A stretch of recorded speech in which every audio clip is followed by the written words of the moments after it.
вами Ник, и сегодня я хотел бы рассказать, почему я отправился в путешествие, что вообще меня сподвигло. Часто задают мне этот вопрос. У меня всегда была мечта такая отправиться однажды в путешествие, чтобы понимать, насколько серьезно было это намерение. Она находилась в списке моих желаний где-то между научиться левитации и оседлать единорога. И вот все началось примерно 1,5 года назад. В то время я колесил по России с целью грузоперевозок и жил в стиле работа. Иногда, если повезет, можно было появиться дома. Ну вот, однажды я наткнулся на проект EVS, Europe Volunteering Service. И это такой проект, где ты отправляешься в одну из стран, участвующих в программе, в основном это страны Евросоюза, волонтерствуешь там, и в зависимости от условий тебе оплачивают перелет, визу и, возможно, даже длиннокарманные расходы, что звучит вполне заманчиво. Я, значит, собрал всю необходимую информацию, подготовил документы, выбрал интересующий меня проект и разослал свое резюме. Через некоторое время мне пришло несколько ответов, но хорошенько все обдумав, я все же решил, что это не совсем то, чего мне хотелось.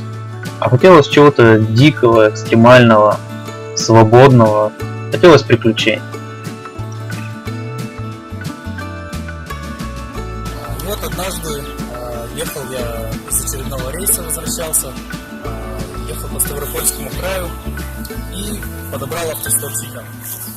Автостопщиком оказался довольно известный в России путешественник, камышинский путешественник, с такой большой бородой, с большим рюкзаком, все такое настоящий. На тот момент он уже путешествовал по России 3 года, и вот цель состоит в том, чтобы посетить все города Российской Федерации. В общем-то, это был уникальный шанс для меня узнать все, что я хотел о путешествии, о бюджетных путешествиях, путешествиях автостопом. Вот, задал ему все возможные вопросы. Потом мы вместе еще с ним гуляли по Элисте.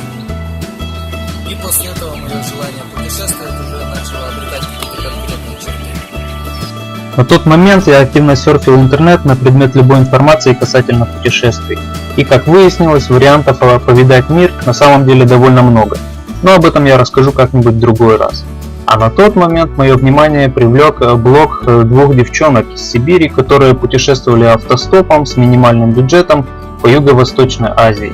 И тогда для себя я понял, что уж если 2 девушкам это по силам, то и у меня все должно получиться.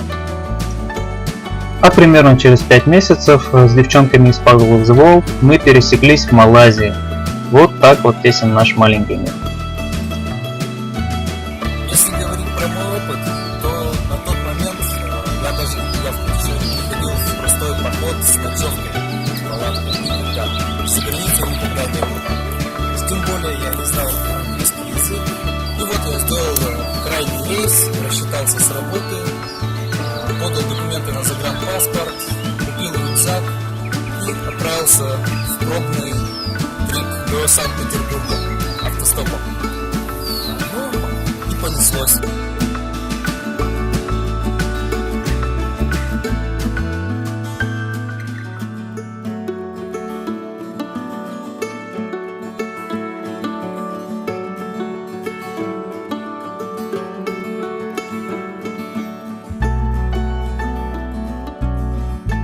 Какой я могу дать совет для тех, кто хочет отправиться в путешествие, но не знает, с чего начать, как к этому подойти? Тут, я считаю, самое главное начинать делать какие-то шаги, что-то где-то прочитать, что-то узнать про какие-то документы, какие-то фишки, про какие-то страны, в конце концов купить рюкзак и просто выбраться автостопом до соседних деревьев. Это примерно как прыжок с парашютом. То есть ты еще, если ты даже не готов прыгнуть, но ты делаешь первые шаги самолета, раз, два, три, ты уже внутри, и потом у тебя уже нет пути обратно. Даже если ты очканешь прыгнуть, тебя просто выкинут из самолета, и прыжок совершится в любом случае.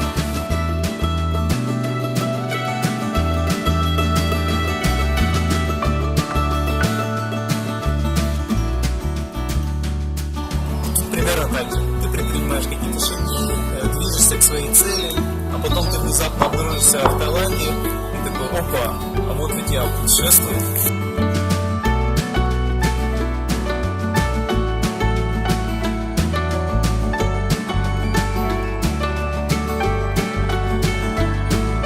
Так что, друзья, решайтесь, двигайтесь, путешествуйте. У меня все.